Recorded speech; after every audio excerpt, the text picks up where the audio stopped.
Salve, galera! Mais um dia de aula de Laboratório de Ciências comigo, professor Pardal. Sejam muito bem-vindos, muito obrigado pela presença de todos vocês.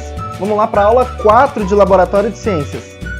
Olha eu aqui de novo, aula de Laboratório de Ciências, que aula gostosa de assistir. Comigo, professor Pardal. Já estamos na aula 4, pessoal. Aula 4, passa rápido, hein? Então, eu estou fazendo essa aula justamente para vocês, alunos do 5º ano da rede pública do município de Barretos. Muito obrigado a todos que estão acompanhando a nossa aula. Vamos lá, então. Na aula passada, eu deixei uma pergunta no final da aula sobre os seres vivos. O que todo ser vivo tem em comum? Vocês sabem? Algumas pessoas vieram me procurar e falar: professor, alguns seres vivos aí, a maioria que eu conheço, tem algumas estruturas próprias. Ah, é? E aí eu até brinquei, né? Falei assim: ei, essa estrutura tem cabelo? Aí, não, professor, nem todo ser vivo tem cabelo. Opa, legal. E pelos? Não, nem todo ser vivo tem pelos. Opa, legal. Então, existem algumas estruturas que a gente consegue classificar os organismos e definir se eles são seres vivos ou não. Então, o que todo ser vivo tem em comum? Quem pesquisou aí vai encontrar algumas coisas bem parecidas com isso daqui, ó. Então, todo ser vivo tem célula. Então, um organismo ele pode ter uma única célula ou várias células. E elas podem ser de dois tipos: procarióticas e eucarióticas. Eucarióticas é essa primeira célula que você está vendo aí. Observem que existem algumas estruturas na célula e essa estrutura central aí, ela se chama núcleo. E é ela que caracteriza o nome também, né? Eucariótico e a outra procariótica. Então, ela tem um envoltório. O material genético, que é o nosso DNA, ele fica bem fechadinho, bem lacradinho nessa proteção que envolve o núcleo. Por isso que a gente chama de eucariótico. Cariótico é essa camada aí, ó, carioteca, né? É essa camada que envolve o núcleo. Então, todo o material genético nosso vai ficar contido aí. E todas as células humanas, com exceção das células do sangue, possuem essa estrutura central aí, que é o núcleo. E essa outra célula aí do lado direito, como que a gente vai chamar ela? A gente vai chamar ela de célula procariótica. Uma célula procariótica, ela pode ter várias estruturas, tá? Vocês estão vendo aí que tem vários como se fossem tentáculos, né? Mas isso daí não são tentáculos verdadeiros. Isso daí, esse tipo de célula utiliza para poder se locomover. Então, existem células, como essa célula procariótica, que usa isso para conseguir se locomover. É óbvio que varia de organismo para organismo, mas de uma forma geral, existem organismos procarióticos que conseguem viver muito bem com uma única célula. São seres mais primitivos, que vieram primeiro na linha de evolução, mas eles estão aí até hoje. Então a gente não pode falar que um é mais evoluído ou menos evoluído que o outro. Eles estão aí assim como nós, né? A grande questão é que ele veio primeiro do que as células eucariontes. Então nós, seres humanos, temos quais tipos de células? Células eucarióticas. E algumas bactérias, por exemplo, tem que tipo de célula? Célula procariótica, ok? Então, primeira classificação, primeira estrutura que todo ser vivo tem, célula. A gente vai falar um pouco mais, uma exceção disso daí, que são os vírus, tá? Então, os vírus, eles entram numa questão à parte. O vírus, ele não tem uma célula. A estrutura do vírus, ela é totalmente diferente, tá bom? Então, vamos lá. Vamos começar a nossa aula de uma forma dinâmica, mostrando um vídeo. Eu quero mostrar para vocês um pouco dessa estrutura. Vamos viajar um pouquinho? Bora lá! Células são as unidades básicas dos seres vivos. Todas as células têm três coisas em comum, não importando o seu tipo. Todas as células têm uma membrana celular que separa o interior da célula do ambiente externo. Citoplasma, que é um material gelatinoso, e DNA, que é o material genético da célula. O DNA. Existem duas categorias de células. A primeira categoria são as células eucariontes. Elas têm organelas que invariavelmente incluem o núcleo, além de outras partes especiais. As células eucariontes são células mais avançadas e complexas, sendo encontradas em plantas, animais, protozoários, fungos. A segunda categoria são as células procariontes. Elas não têm núcleo ou organelas membranosas. Elas apresentam um material genético, mas que não está contido dentro de um núcleo. As células procariontes são sempre organismos unicelulares, tais como as bactérias e cianobactérias. Beleza, pessoal? Só para vocês terem uma noção de como é essas duas estruturas. Então, primeira característica, possuir célula. Segunda característica que todo ser vivo tem, possuir metabolismo. O que é o metabolismo, pessoal? Vocês já devem ter visto esse termo. De repente, alguém que quer fazer um regime, preciso mudar meu metabolismo. O médico falou que meu metabolismo está muito lento. Ou uma pessoa agitada, meu metabolismo está acelerado. Nossa! Então, o que é o metabolismo? O metabolismo, ele é uma característica própria dos seres vivos. Então, por exemplo, quando nós corremos, quando nós respiramos, nós gastamos energia e nós precisamos obter essa energia de algum lugar também. Então, toda essa energia que a gente gasta, correndo, praticando exercício, trabalhando, pensando, fazendo a tarefa de casa, qualquer tipo de atividade que demande energia do nosso corpo, a gente precisa gastar essa energia de alguma forma. Então, a gente quebra essa energia dentro do nosso corpo. E na hora que a gente quebra essa energia, a gente também precisa repor ela de alguma forma. Como que a gente vai repor essa energia? Principalmente comendo. Nós, seres vivos, seres humanos, nós comemos a comida para que a gente consiga, no final do processo, tirar a energia desses alimentos. Então é muito natural que nós, ao final de uma comida saudável, consigamos fazer essa comida chegar até o nosso corpo de forma eficiente, quando nós absorvemos essa energia. Então, isso daí a gente vai chamar de metabolismo. É a quebra de moléculas para conseguir energia e a obtenção dessa energia. Além da quebra, a construção dessa energia.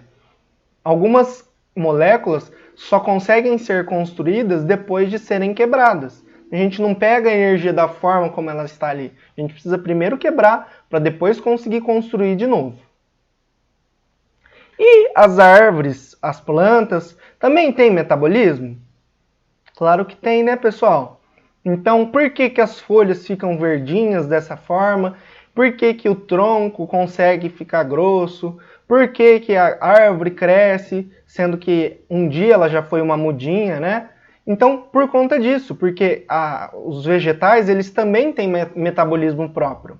Eles conseguem retirar essa energia de uma forma diferente da nossa. Então, nós precisamos comer, se alimentar. As plantas, elas retiram essa energia principalmente do sol. Então, é graças ao sol que as plantas conseguem construir sua energia. Então, elas também fazem a quebra e a construção dessa energia no corpo delas, ao longo do vegetal todo. E as bactérias? Nossa, professor, bactéria também tem metabolismo? É óbvio, pessoal.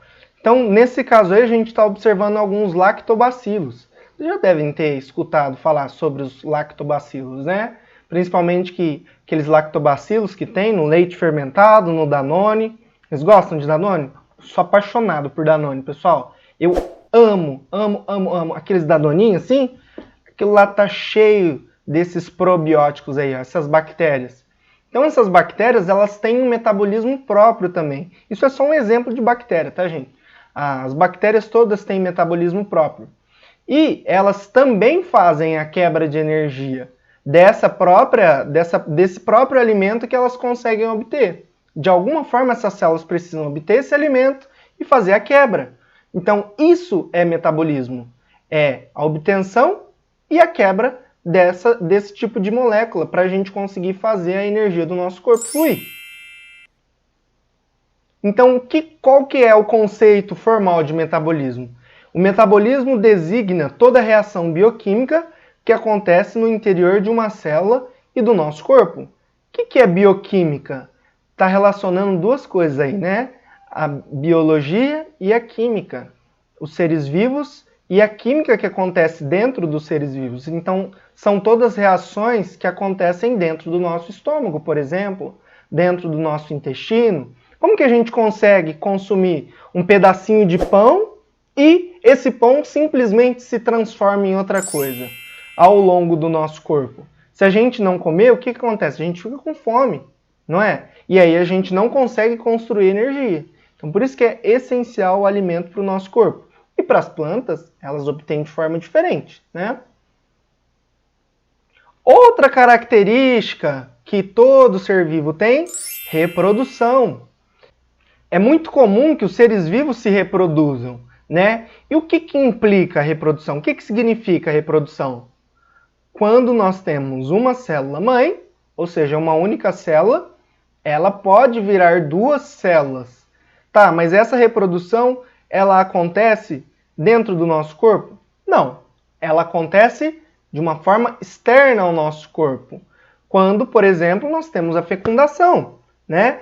No caso de algumas bactérias, como é o caso aí da reprodução que vocês estão vendo, elas conseguem, um único indivíduo, dividir o seu material genético e as outras duas células, elas conseguem obter o material idêntico a essa célula-mãe. Então essa é uma reprodução assexuada, ou seja, não tem sexo.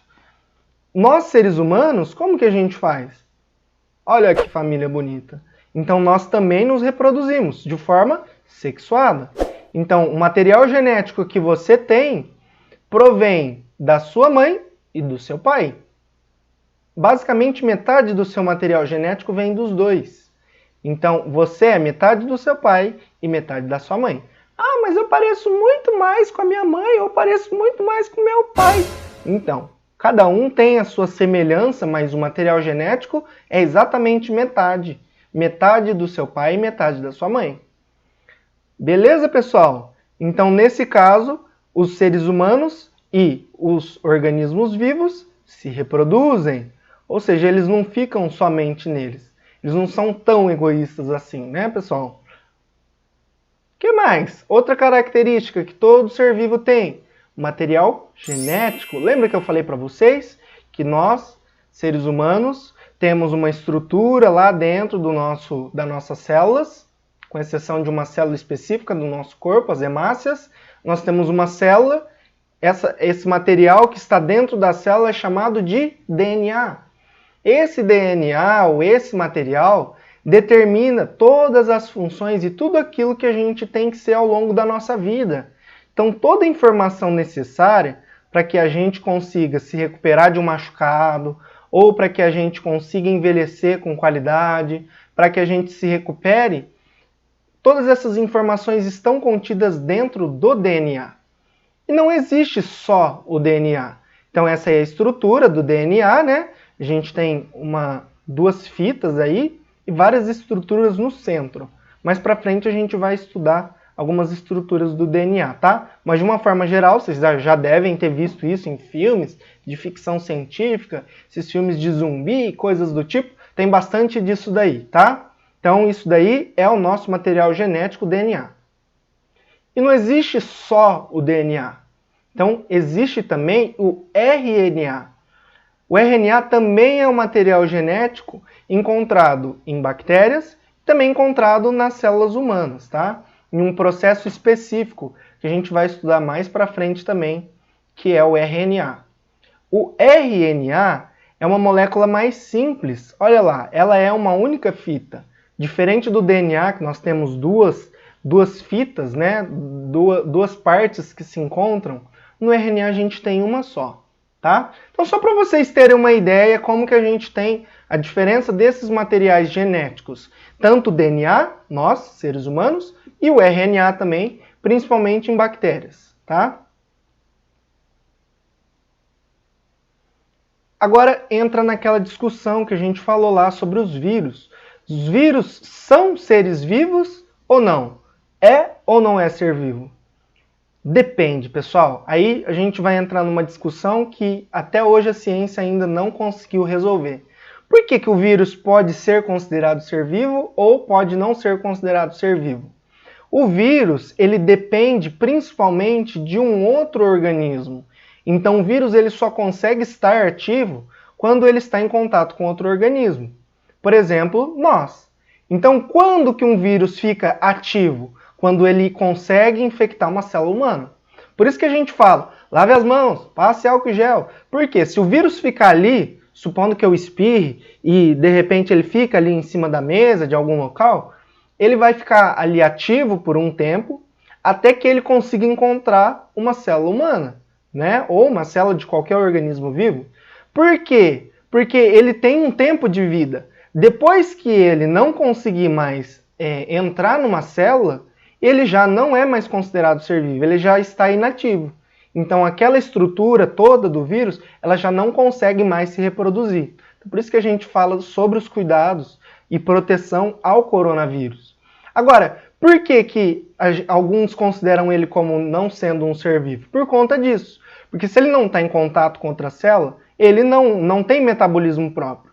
Agora, por que alguns consideram ele como um ser vivo? Porque pode acontecer contaminar a célula humana ou qualquer outro tipo de célula de um ser vivo e ter o metabolismo próprio. Então depende da situação, se ele estiver dentro de um organismo, alguns consideram ele como ser vivo. Outros já consideram ele como ser vivo de qualquer forma, estando dentro do ser vivo, de um outro ser vivo ou não. Então, ainda há uma discussão, existem linhas de pesquisa específicas para isso, mas a gente não vai entrar nesse mérito. Se alguém perguntar para você, vírus é ser vivo? Você vai falar assim, depende. Está dentro de um outro organismo? Não, não está. Então não é ser vivo. Ah, tá. E se tiver dentro de um outro organismo? Aí você pode classificar como ser vivo. Tá? Porque aí, nesse caso, ele começa a depender do metabolismo da célula. Tá? Então, ele infecta e aí sim ele vai começar a ser um organismo ativo. Tá? Então, olhando para tudo isso que eu falei para vocês, né, essas classificações todas são classificações gerais. Não sei se vocês perceberam isso. Célula, né, reprodução, é tudo muito geral. Então, como que a gente vai classificar especificamente um organismo vivo? Nesse caso aí, quando nós temos um organismo verde, por exemplo, a gente pode falar que todo organismo verde é planta? Posso usar esse critério? Não. Por quê? Existem organismos que são verdes e não são plantas. Ah, tá. Não, então vou criar outro critério aqui. Todo organismo que anda ou que se movimenta é um ser vivo. Tá bom, depende. O que você considera como movimento? Uma planta não se movimenta. Ela fica ali, parada, à mercê. Então, isso é um bom critério para classificar um ser vivo? Talvez não. Então, várias dúvidas surgiram com os cientistas para que eles conseguissem classificar os seres vivos. Porque são muitos. Vocês já pararam para ver quantos seres vivos tem no planeta? Bastante, né? Então, alguns exemplos, né, desses organismos terrestres são elefantes, girafas, araras, nós temos leões, guepardos, leopardos, macacos, veados, ornitorrincos, rinocerontes, zebras, enfim. Temos vários tipos de organismos que são terrestres.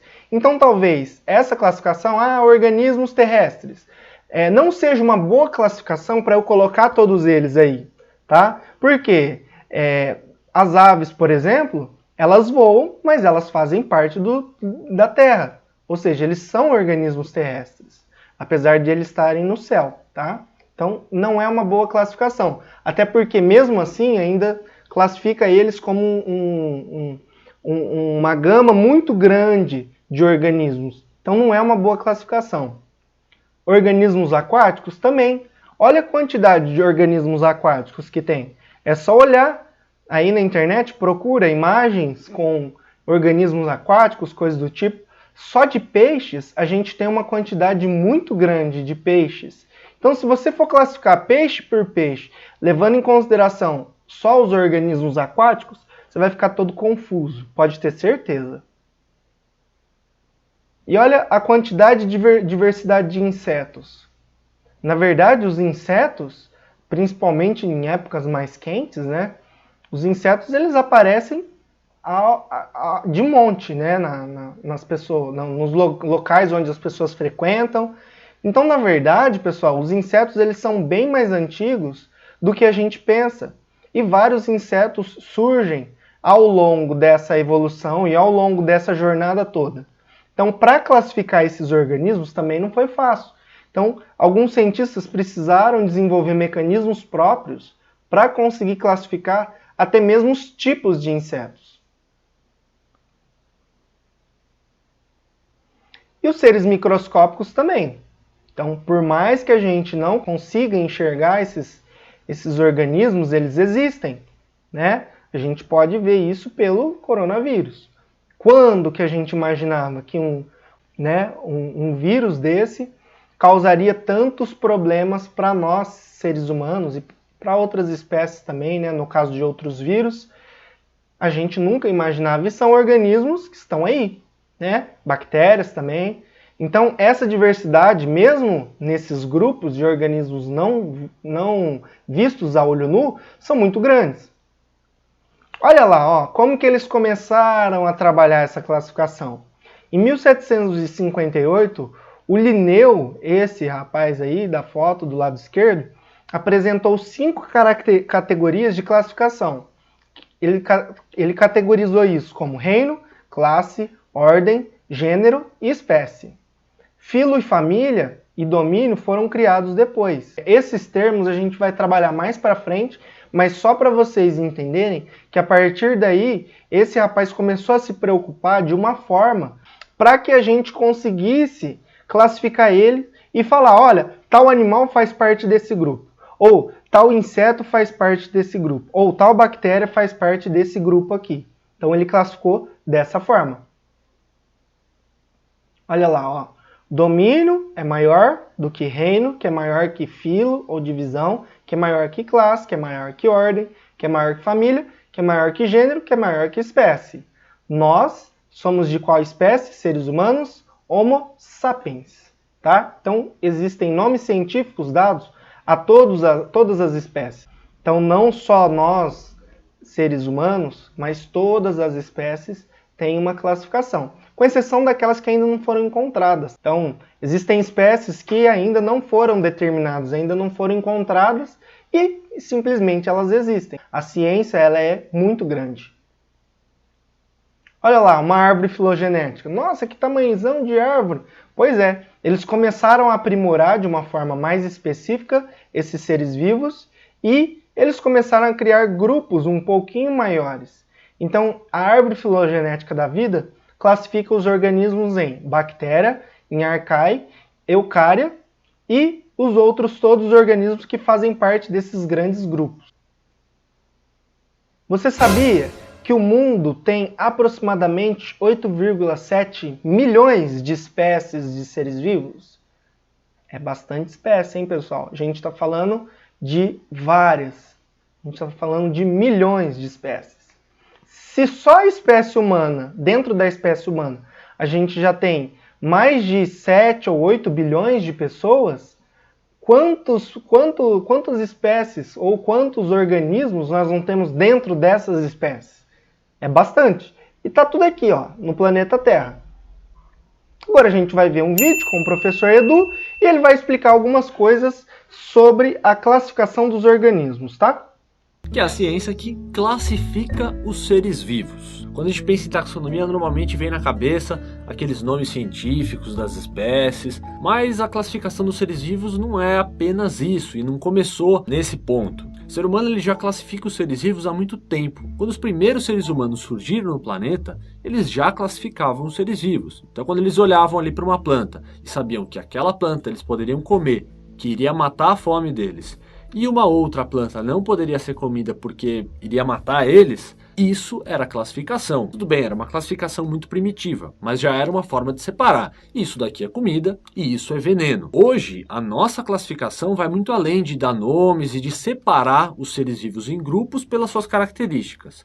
O que a gente faz hoje é traçar uma história da vida no planeta através dessa classificação, porque a gente faz isso através de parentesco. Como a gente já viu na aula sobre a origem da vida e também na aula sobre evolução, todos os seres vivos que existem no planeta têm algum grau de parentesco em comum. Eu certamente tenho algum grau de parentesco com você que está assistindo aí do outro lado. Se a gente for voltando na história, a gente vai ver que tem algum parente em comum, seja algumas décadas, alguns séculos, milênios atrás, mas a gente vai encontrar algum parente. A mesma coisa acontece com todos os seres vivos do planeta. Então nós dois que somos parentes distantes, a gente tem também um grau de parentesco com uma ostra ou com uma cabra.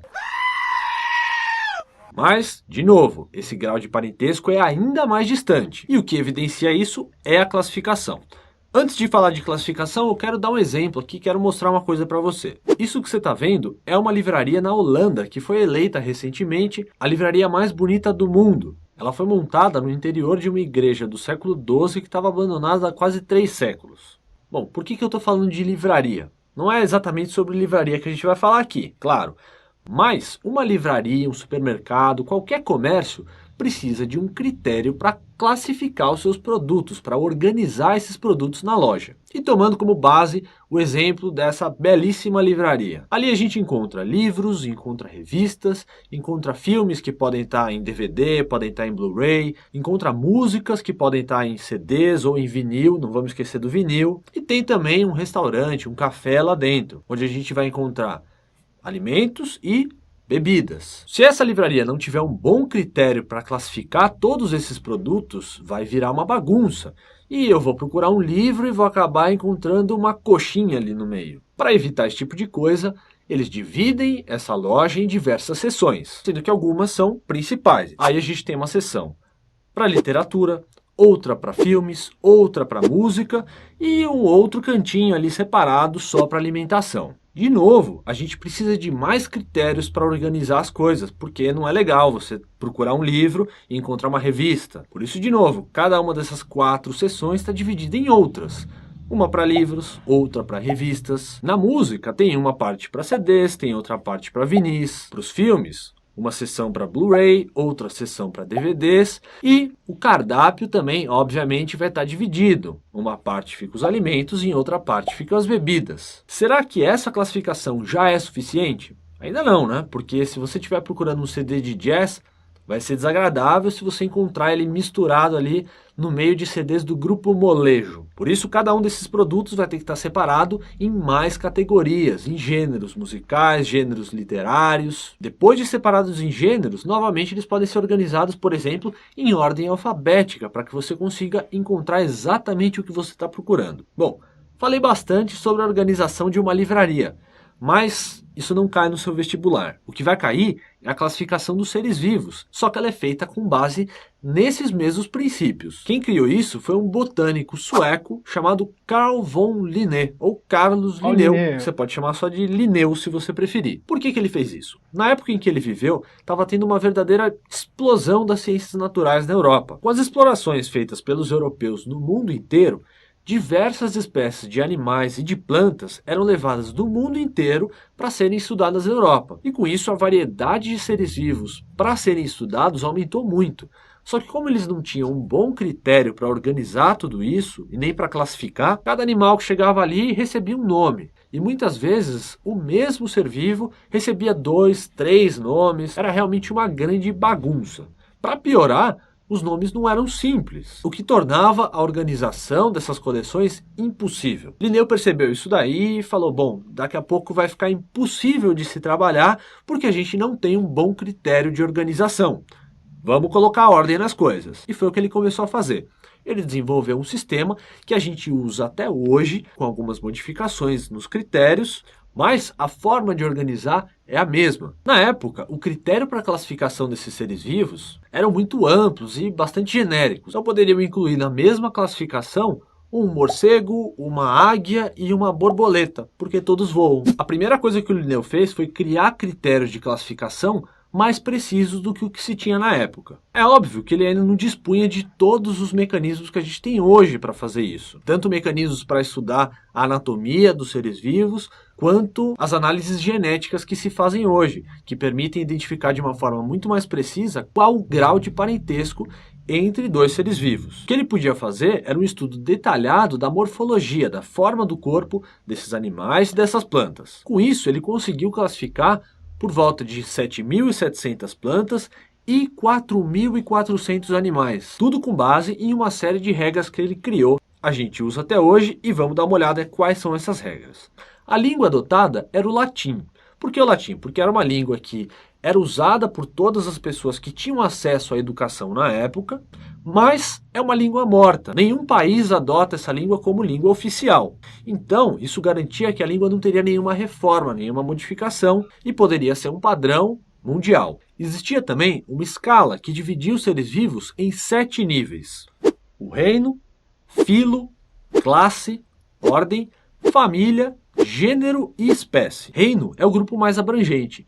Lembra no exemplo da livraria que eu falei que tinham 4 grupos principais? Literatura, filmes, música e alimentos? Aqui no reino é a mesma coisa. A gente tem 5 reinos principais. Reino Monera, que é onde são colocadas as bactérias. Reino Protista, que é onde são agrupados os protozoários e as algas. Reino Plantae, que é onde são colocadas as plantas. Reino Fungi, os fungos. E Reino Metazoa ou Reino Animal, que é onde são colocados todos os animais. Bom, isso ainda não é uma classificação muito boa, porque entre todos os animais está a ostra que eu falei e eu ou você. Então a gente precisa de outros níveis de classificação, e esses níveis são filo, classe, ordem, família, gênero e espécie. Meu Deus! Como eu vou fazer para decorar tudo isso? Calma, tem uma dica famosa para isso, que é o reficlofage. É só uma palavra aí com as iniciais de cada um desses nomes. É importante saber essa ordem? Sim, é importante saber essa ordem, e essa palavrinha aqui, o reficlofage, pode te ajudar com isso. E mais do que saber tudo, reino, é importante você saber quais são. Então esses 5 que eu falei: Monera, Protista, Plantae, Fungi e o último que pode ser chamado de Metazoa, de Animalia ou simplesmente de reino animal. Bom, ficou claro que são 5 reinos lá em cima. E lá embaixo, nas espécies, são apenas 5 também? Óbvio que não. Hoje a gente tem catalogado por volta de 2 milhões de espécies. E esse número aumenta todo ano, porque os pesquisadores descobrem novas espécies. Então a quantidade de grupos, ela aumenta conforme a gente desce nessa escala. Vamos entender por quê? São 5 reinos. Cada um deles vai se dividir em outros vários filos. Cada um desses filos vai se dividir em várias classes. Cada uma dessas classes se divide em várias ordens. Cada uma dessas ordens se divide em várias famílias. As famílias se dividem em gêneros. E cada um desses gêneros se divide até que a gente chega na espécie. E a gente pode concluir uma outra coisa aqui. Os indivíduos da mesma espécie são todos muito parecidos. Os do mesmo gênero são parecidos também, tem muitas semelhanças, mas já tem algumas diferenças, principalmente porque eles não conseguem mais se reproduzir e gerar descendentes férteis. Isso só acontece entre os indivíduos da mesma espécie. Conforme a gente vai subindo nessa escala, os organismos vão se tornando tão distintos que começa a ficar difícil de estabelecer algum grau de parentesco entre eles. Hoje, felizmente, a gente conta com as análises de DNA que facilitam muito esse trabalho. Como é que a gente vai escrever, então, o nome dessa espécie? Entre todas as regras criadas pelo Linneu, uma delas foi o sistema binomial. Ou seja, cada ser vivo recebe 2 nomes ali, que na verdade são os 2 últimos nomes, o gênero e a espécie. Então, quando você vai falar do nome científico de algum ser vivo, você sempre usa 2 nomes. Por exemplo, qual é o nome científico do ser humano? Homo sapiens. Homo é o gênero e a espécie é Sapiens. Eu poderia simplesmente falar que o nome científico do ser humano é Sapiens? Não, porque esse é apenas o epíteto específico. Falta aí colocar o gênero. E a forma como isso é escrito também é bastante importante. Vamos trocar o Homo sapiens para dar outro exemplo. Saccharomyces cerevisiae é o nome de uma levedura. Você pode achar esse nome bastante estranho, mas fique sabendo que Saccharomyces cerevisiae está muito presente na sua vida. Essa é a levedura que é usada como fermento de pão. Então, para fazer o seu pãozinho, eles usam essa levedura. Saccharomyces é o nome do gênero. Cerevisiae é o nome da espécie. E como é que ela está escrita? O gênero sempre começa com letra maiúscula. Se não for escrito assim, está errado, cuidado. E a espécie, sempre com letra minúscula. Além disso, tem uma outra regra.